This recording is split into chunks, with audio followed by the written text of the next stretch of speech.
జై శ్రీరామ్. 2022 నుంచి 2024 వరకు మొత్తం 15 ప్రెడిక్షన్స్ అనేవి ప్రూవెన్ అయ్యాయి.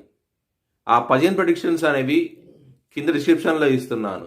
అవి నిజమా కాదా అనుకుంటే కనుక మీరు ఆ డిస్క్రిప్షన్లో ఆ వీడియో లింక్ ఓపెన్ చేసి చూడండి.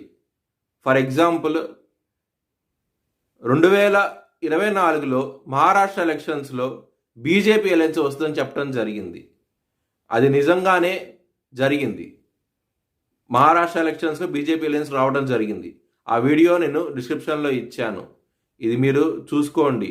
నిజమైతేనే నా ఛానల్ సబ్స్క్రైబ్ చేసుకోండి. కర్కాటక రాశికి అధిపతి చంద్రుడు. కర్కాటక రాశిలో పునర్వసు 4వ పాదం, ఆశ్లేష 4 పాదాలు, పుష్యమి 4 పాదాలు ఉంటాయి. ఈ నక్షత్రం వాళ్ళందరికీను నేను చెప్పే వార ఫలితాలు వర్తిస్తాయి.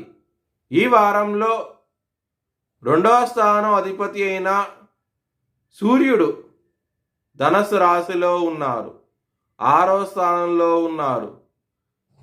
బంధుమిత్రులతో విభేదాలు వచ్చే అవకాశం ఎక్కువగా ఉన్నది. కొంచెం జాగ్రత్త అంటూ ఎక్కువ తీసుకోండి. ముఖ్యంగా ఈగో ఫీలింగ్స్ లాంటివి ఎక్కువ అవుతాయి.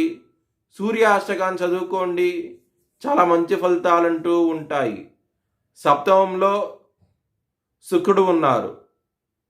దాని మూలంగా మ్యారేజ్ పరంగా ఎవరికైతే వివాహం అవటం లేదో వివాహం అయ్యే అవకాశాలు ఎక్కువగా ఉన్నాయి.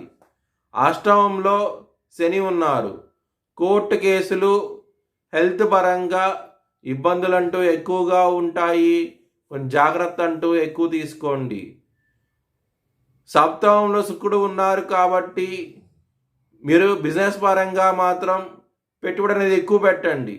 బుధుడు కూడా వృశ్చిక రాశిలో ఉన్నారు కాబట్టి మీకు మంచి ఫలితాలంటూ ఇస్తారు. ముఖ్యంగా బిజినెస్ పరంగా ఒక స్త్రీ మూలంగా మీకు కాంట్రాక్ట్ కూడా రావడం జరుగుతుంది. బిజినెస్ పరంగా బిజినెస్లో అభివృద్ధి అంటూ చూస్తారు. చాలా ఆనందంగా ఉంటారు. లాభస్థానంలో గురువు వక్రించి ఉన్నారు. దాని మూలంగా మనీ అనేది చాలా మంచిగా వచ్చే అవకాశం ఎక్కువగా ఉన్నది.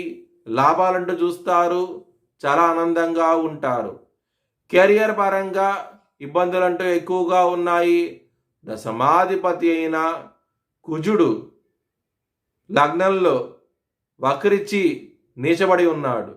దాని మూలంగా మీరు ఇబ్బంది పడే అవకాశాలు ఎక్కువగా ఉన్నాయి. కెరియర్ పరంగా మాత్రం మీ భవిష్యత్ వివరాల కోసమై హెచ్ఎల్ఎన్ జ్యోతిష్యాలను సంప్రదించండి.